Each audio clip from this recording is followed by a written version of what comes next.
Cobalt chashkasini tagiga narsa qo'yib, ozgina ko'tarib qo'ygan bilan ish bitmaydi. Ya'ni Cobalt eski chashkangiz ishlaydi degani emas. Chunki bu narsani ozgina ko'tarib qo'ygan bilan ish bitmaydi. Sababi teva tomonda ham luft bo'ladi. Faqatgina pastni o'ylamaslik kerak. Teva tomonda ham amazada chiqib to'qilagan ovoz chiqadi. Bu narsa ko'tarishlikda nimaga tavsiya beramiz? Buni ko'tarishlikda har xil yo'li bor. Biz oson variantini ko'rsatib o'tamiz. Qarab turinglar. Oddiy chashka ichidagi pachimlikni chiqaramiz. Xolasiz bir dona, xolasiz 2 dona tapga qarab qo'yib joyiga qo'yasizlar. Xo'p, endi shayba bir dona qo'yilgandan keyin farqini ko'rishlaringiz mumkin. Anchagina farqi bo'ladi.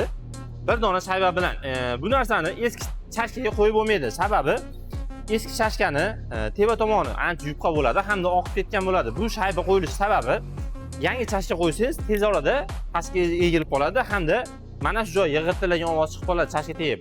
O'shaning uchun faqatgina eslab qolinglar, yangi chashka qo'yayotgan mahalla xuddi shu shayba yoki shay hozir plans sotilyapti, o'sha plansni qo'yish mumkin. O'zingiz qanaqadir do'ppilagan, qanaqadir bema'ni chashkalaringizga u shaybani qo'yib siz xohlagan effekt ola olmaysiz.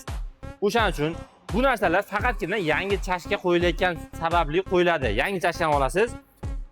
Mana bu ichidagi tushirasiz. Ichiga tushgandan keyin xolasiz bitta shayba, xolasiz ikkita shayba qo'yishingiz bo'ladi. O'rtacha bitta shayba sizga yetadi. Bitta shaybani bozordan olasiz, joyiga solib, bu tomonni yig'ib olasiz.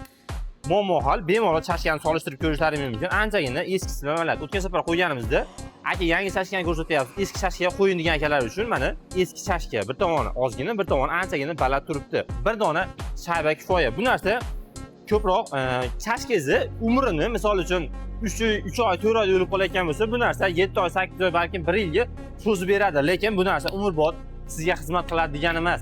Eslaringizda tursin, albatta yangi chashka bilan qo'yiladi. Eski chashka foydasi yo'q. Qo'yganlaring bilan baribir o'sha ovoz. Faqatgina mana bu oraliq kattalashadi, lekin kuzov tomondagi egilgan joy baribir teva tomondan oshchi joy turadi. U luft bo'lib toqilagan ovoz chiqadi. Bu videoda bitta tagiga shaybani qo'yib, ishimni bitiraman degan akalar uchun jo'natib qo'yishingiz nasib qilsin. Bundan ham qiziq videolar hali oldinda Avto Centrga obuna bo'lib qo'yasizlar.